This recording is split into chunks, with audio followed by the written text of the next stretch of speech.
Yellow leaves are a symptom of a fixable problem. The trick is determining which one you're dealing with and how to help your houseplants thrive again. The most common causes for houseplant leaves turning yellow: overwatering and underwatering. Drowning your plant can cause yellow leaves. When there is not enough water in the soil, the plant finds it difficult to accumulate the proper nutrients. Light levels is also an issue.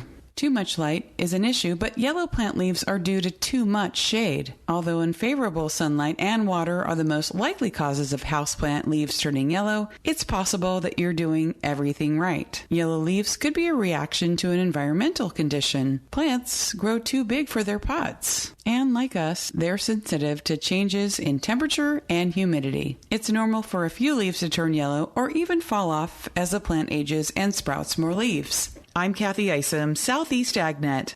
When it really counts, depend on the source for the latest weather updates, keeping you ahead of the storm. 96.3 FM, 1370 AM, The Source. Today will be mostly sunny and cool with a high of 54 to 61, then clear and cold tonight, low 36 to 41. Cool day on Wednesday, plenty of sunshine, high tomorrow 60 to 65, then Thursday and Friday both will be mostly sunny and pleasant. High on Thursday 68 to 71, high on Friday 76 to 78. Look for thunderstorms late Saturday night. From the Florida Weather Center, I'm Holly Holdren.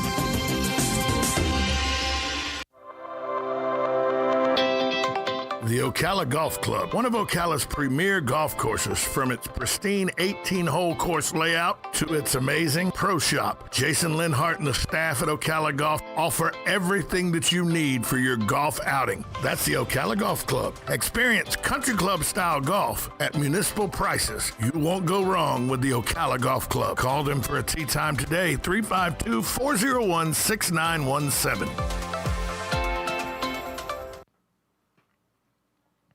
Auto repair with personal care. We know what we're talking about. Matt Gibbs and the guys over at Sunrise Automotive will treat you right. We'll treat you right. That's right. It is time for Auto Repair with Personal Care with Matt Gibbs from Sunrise Auto. See how I did that? Yes, you did. You did it well. I've been practicing. Matt, good morning. Morning.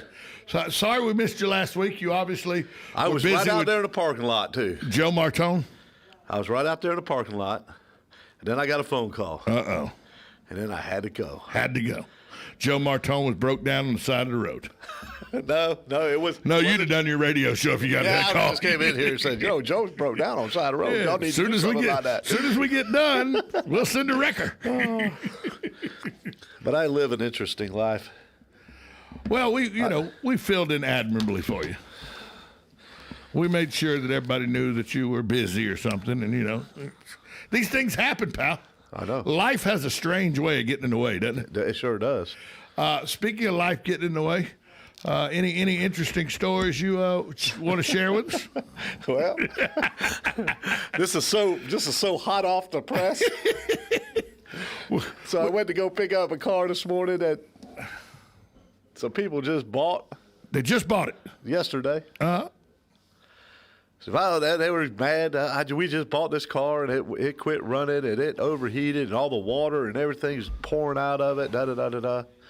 So I go over to the people's house to go get the key. Right. I don't know if I should say all this. Maybe not. And so anyway, I won't say nothing. I won't say nothing about that part of it anymore. Right. So I go get the car. We start it up. We bring it over to the shop. Just now, just 2 minutes before I get on the air, I get a phone call. Well, the car's been shot with a gun, not with like a needle. It's been shot with a gun. That that tends to make things leak out of the car when you shoot it with a gun. Yeah, well, the metal through metal has a tendency to leave holes. Well, it's metal through aluminum, right? Which is a metal, right. But right through the radiator, through the condenser. That's going to make a vehicle run hot. Yeah, and they ran it, and then they probably drove it fast because they were trying to get away from whoever was. You shoot at me, I'm on drive. Yeah. They shot it in the side. We found a bullet hole right next to the gas tank. So that just goes to show, like all these movies when they shoot the gas tank, the car explodes and all that. That don't really happen. No. Well, this car does have. It does if there's an explosive charge hooked to the gas tank. Of dynamite. Yeah. They press a button and explode up right as the bullet hits it. Yeah. So now I got, after the show, I got to explain to these folks that just bought a car yesterday. Somebody's not telling me the whole truth. Yeah. You know, when did you become a lawyer or a judge and have to get the truth, the whole truth, and nothing but the truth? I don't even care about it anymore, bro. No. So that brings an interesting question up, though, about when a car runs hot. When you see the gauge come on that says the car runs hot, people go, well, I'll try to limp it home. What's the best thing to do when the gauge comes up and says it's hot? Stop. Don't go anymore. Stop. Shut it off. Just shut it off. Just stop. Even if you just shut it off and let it cool down for a half hour or something, let it cool down a little bit. And then if you have to start it up, go a little bit. But here's the thing. So Tom, here's the thing that people don't understand, and it's so hard for me to get people to understand this. So let's say the thermostat sticks in the engine. So water's not running through. Right. So it's not circulating right. Right. But it's full, and that gauge will creep up. Right? Yeah. So that means that the water inside the engine block is at this whatever the temperature. Right. But the water in the radiator could be 100 degrees cooler. It's just not getting. It's not getting into the hot part of the motor. Exactly. But if let's say you have a leak, the water pump's leaking a little bit, a hose is leaking a little bit, and so here's your sensor. The sensor has to be in water. For the sensor to read the temperature. So if you have a leak and the water level drops and the sensor is no longer in water, your gauges are going to show hot. And that sucker's hotter than a firecracker. Because you're out of water, so it's not going to show it because the water's not hot. That's right. There's no water. Because there is no water. Exactly. So you got to pay attention. If you start hearing like clattering noise, back in the day it would sound like an engine ping. Remember when we had the engine pings? Yes. So if that starts happening, you start, this thing ain't got the power. Stop. It's overheated. It's overheating. Stop. Pull over and let it cool down. I tell you, I got lucky one time. I was driving my at the time I was driving my girlfriend at the time's Honda Civic. We had just purchased a Honda Civic 3 days before we'd purchased it 3 months before. We got an oil change 3 days before from a local auto shop here in town. I won't say the name of it, but local auto shop. And by the way, I'll tell you how they handled it. They handled it. The only person I think would handle it this good is probably you at Sunrise Auto when this happened. So she goes and gets the oil change from this very reputable. It was at the time somebody who advertised with this radio station. It was like 6 years ago. Okay, not you though. Okay. And so we go there to get the oil change and everything. Get the oil change. I'm driving it to the Arnold Palmer Invitational because it gets better gas mileage than. I didn't have the Cadillac at the time. I mean, it got better gas mileage. So all of a sudden I hear something as I get off the interstate. I hear, pow. Like somebody shot the car, really. And then immediately the oil gauge starts going off and the heat goes up and everything. So I pull I pull off the exit of 429. Okay. Pull into the first driveway, into somebody's driveway. I get out. I had to pay to get their driveway pressure washed off because it is pouring oil. We've had the car 3 months. Honda Civic. 15,000 miles on it. Very little miles on it. The oil plug had blown out because somebody had put it in wrong or something at the shop where we got the oil changed. But I stopped it immediately. Shut it off. As soon as it happened, I mean within 10 seconds of it happening, I shut the car off. They come and AAA took it over to the Honda dealership there in Orlando. They checked it out. They called me in and go, you ain't got an oil plug. He goes, I heard something pop. And he goes, yeah, the threads are stripped and everything. So they had to put a new oil pan on and everything. All of it was, we had to pay for, right? But because he said the thing that you did right was you stopped immediately and didn't go any further. So it saved the motor from blowing up or anything like that. Because he said if you'd have kept that car cranked and you'd have went 1,000 yards, 1,500 yards, the way that oil had poured out of there, it'd have been done. It'd have been done. Yeah. And, I mean, think about that. 1,000 yards ain't very far. No. And the car, from the time the oil plug blew out, if I'd have went 1,000 yards with the motor running, the gas pedal down, I could have blew that motor, seized that motor right up. Yeah, oh, yeah. But I stopped. Now, got it back to the shop, told the guy, said, here's what Honda said was wrong. You know what that guy did? Guy paid for the entire bill at Honda, which was like $173, getting new oil pan and everything, plus labor was another $100. So it was like $273. Gave me $500 on top of that for my pain and the stress he caused me, and said, you can have your next 4 oil changes for free. That man saved my business. We took that car back there numerous times, even though because everybody can make a mistake. Absolutely. And that's what I always tell folks. Everybody's you're going to make mistakes. We're human. We're right. So it's not about. It's about how you deal with when you make a mistake. You got to own it. Places would not own it. They would sit there and. Not my fault. I didn't do it. I didn't do that. My God, never done that. He owned it right away. He goes, there's no reason that oil plug should have blown out unless we didn't install it correctly. That's right, and that's right. And he paid for the entire bill I had to pay for, plus $500 on top of it. Said, well, that if I give you and I didn't ask for it. He says, hey, Tom, I'm going to pay for that bill, but if I give you $500 on top of it, will that be able to keep your business? Okay. Yeah. But that's customer service. I just had a similar situation just a few months ago to where a customer brought their car in for an oil change, and I got a young guy that started working with me, and we changed oil in a customer's car, and he put the oil plug in there. He just didn't snug it down, which I'm sure is what happened here. Yeah, it just didn't snug it down, and sure enough, that's the same thing happened. This was a Kia, and it was a Kia Optima. Right. Nice car, know, and it was a fairly new car, and they bought it brand new, so it comes with a 100,000 mile warranty, but they're not going to warranty a mistake. But so I said, bring the car back to me, let me take a look at it, and then I thought about it, and I called the service manager at the Kia dealership because that's where the car ended up. And so I talked to him and told him, and he said, come by, I'll show you what happened. So I went over there and looked at it. And I said, well, can I get the car and bring it back to my shop? And he said, well, here's the problem with that. If you put the motor in it, then their warranty is now expired. They have a 100,000 mile warranty. Right. So I said, okay, how much is it for you to put a motor? Now, I could have put this on my insurance. I could have. But I said, well, how much is it? And he worked up a price. And I said, fix the people's cars. Put a brand new Kia motor from the dealership, and they still have all their warranty left on it and everything. And, because that's what you do.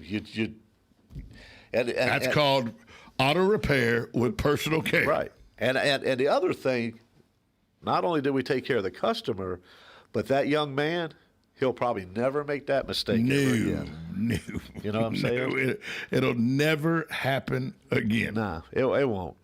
It's like the first time I laid my forearms, because I was a pizza guy. I did pizza restaurants and everything. Oh, okay. First time I ever laid my forearms on a hot pizza door. That never happened again. Never happened again. It's like the first time you ever reached down and you thought you had more room than you had because you didn't look real close and your hand touched a manifold or something. Oh, yeah. You make sure to check to see how much room there is, or you put the heat glove on or something now. Yes, sir. So, busy right now with people getting ready to summarize their car coming out of the winter months? Dude, it's so busy right now, I don't even know what to do with their cars. It's just like, it's absolutely insane. It's crazy. And it's not just repairs. Is it people getting – do you have to summarize your car in Florida? Because you got to winterize your car up north. Yeah. Do you have to summarize your car in Florida? I guess the biggest thing for around here is the few days we need the heater and most of the time we need the air conditioner, So that's the big thing is the heat and air and all that kind of stuff. But it's – I tell you. Is this a good time to recharge your air right now? If it's not working, it's not a really good time to do like an AC service just for regular maintenance. Right. Because the air right now is so cool and dry that you wouldn't be able to tell one way or the other. It's different than when it's hot and humid. So I'd rather service an air conditioner when it's hot and humid, because those are the kind of conditions that we're in most of the time. You know what I'm saying? Let's go to the phone lines. Hi, caller. You're on with Matt Gibbs.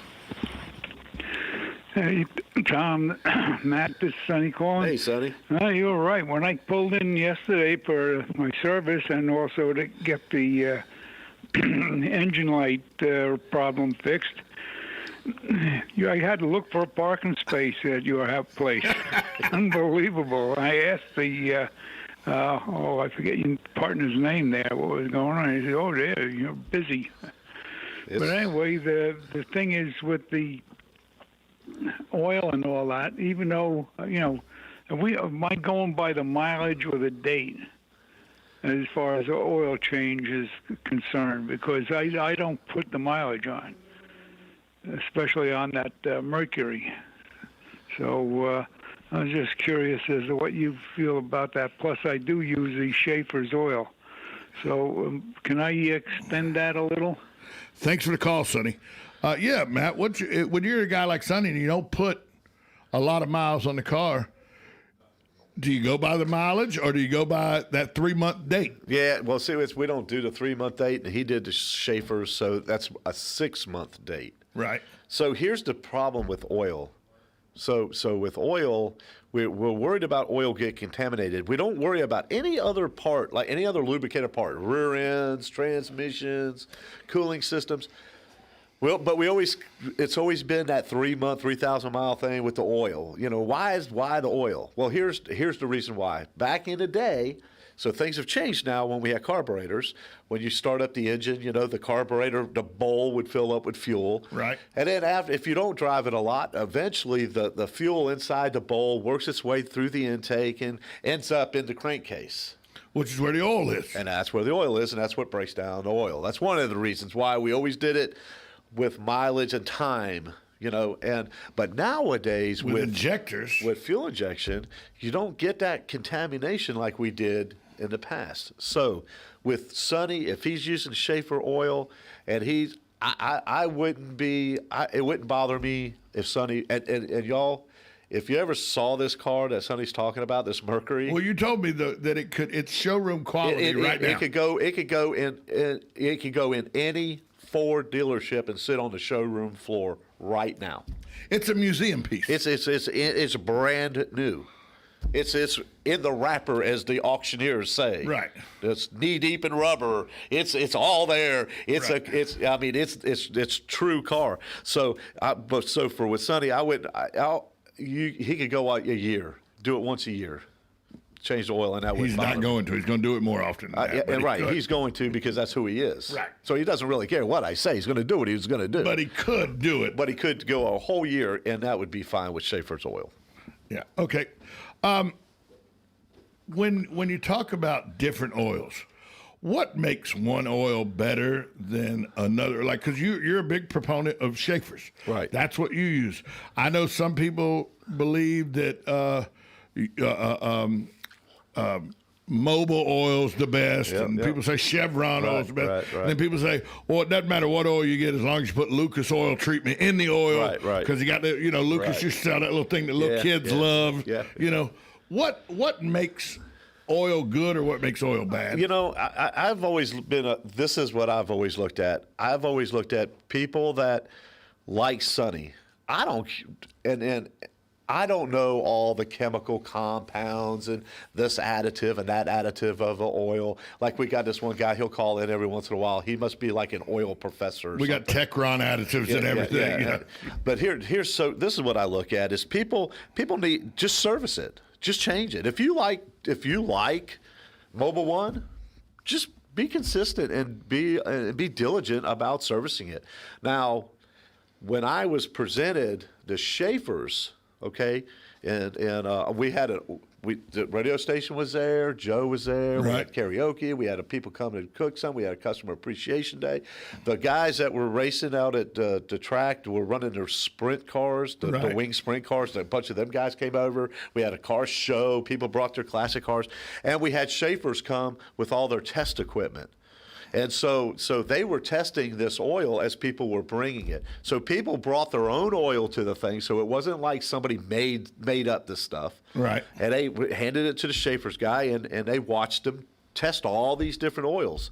Now, I even went and took some Schaefer oil and put it in a different container, and I handed it to the guy. And he starts testing it, and he's like, "What oil is this?" And I said, "Why?" He goes, "This is great oil. Well, whoever's manufacturing this oil, this is a great oil." Well, it's yours. I said, "Yeah, Schaefer." Hi, you're on with Matt Gibbs. Yeah, hello. Yeah, and changing the filter is just as important as changing the oil.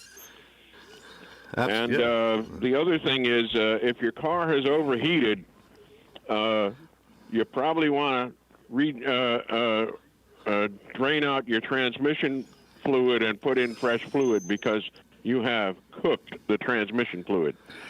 Thanks for the call, Jim.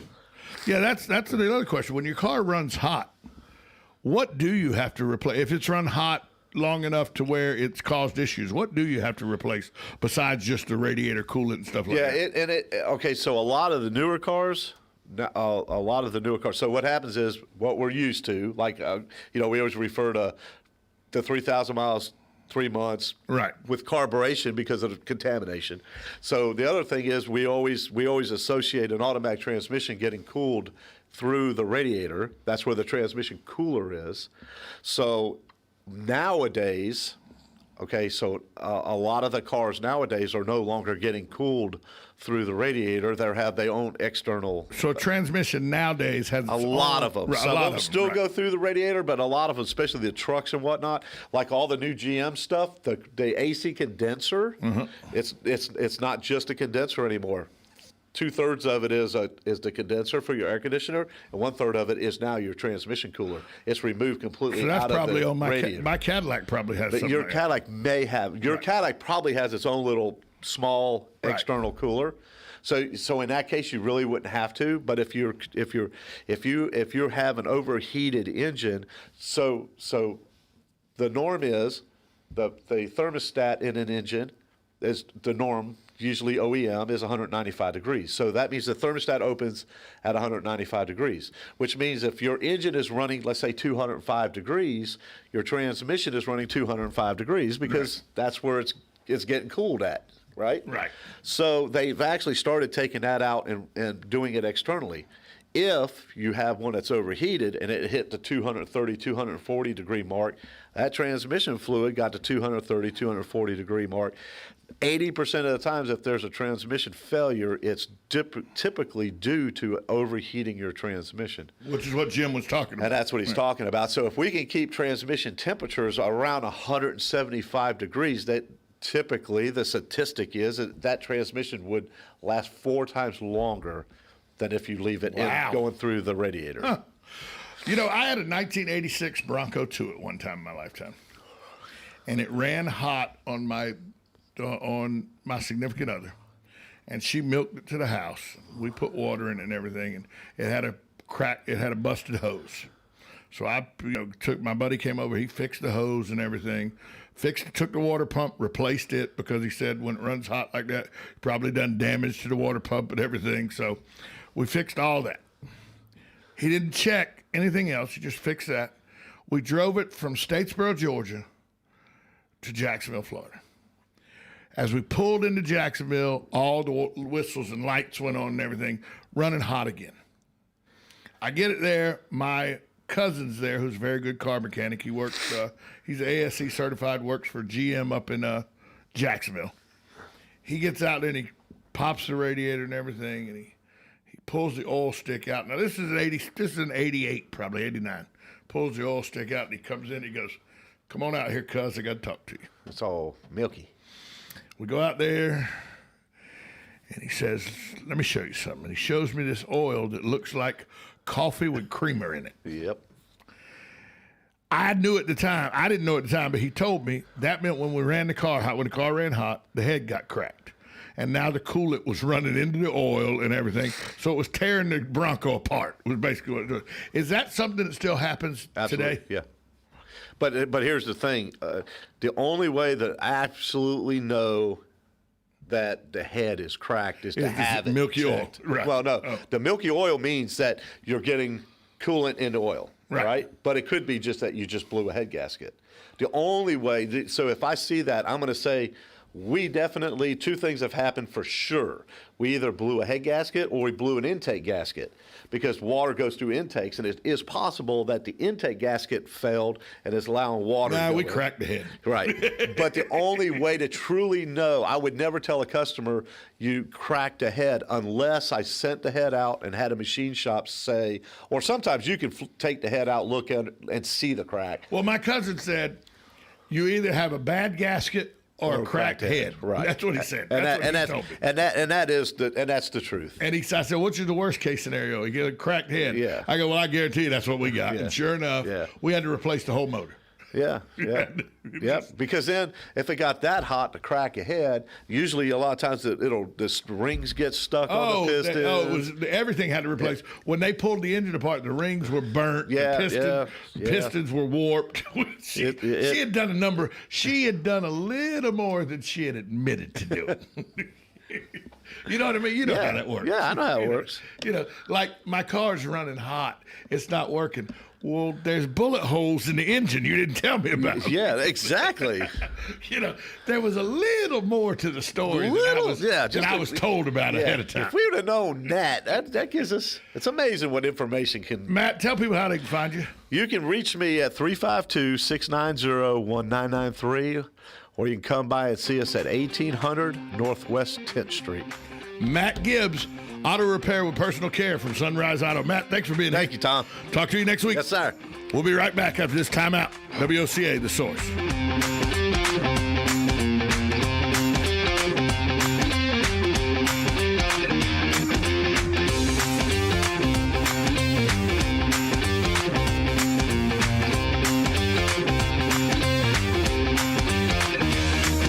Broadcasting from the Paddock Mall Studios, this is WOCA, Ocala, Gainesville, The Villages, 1370 AM, 96.3 FM, The Source.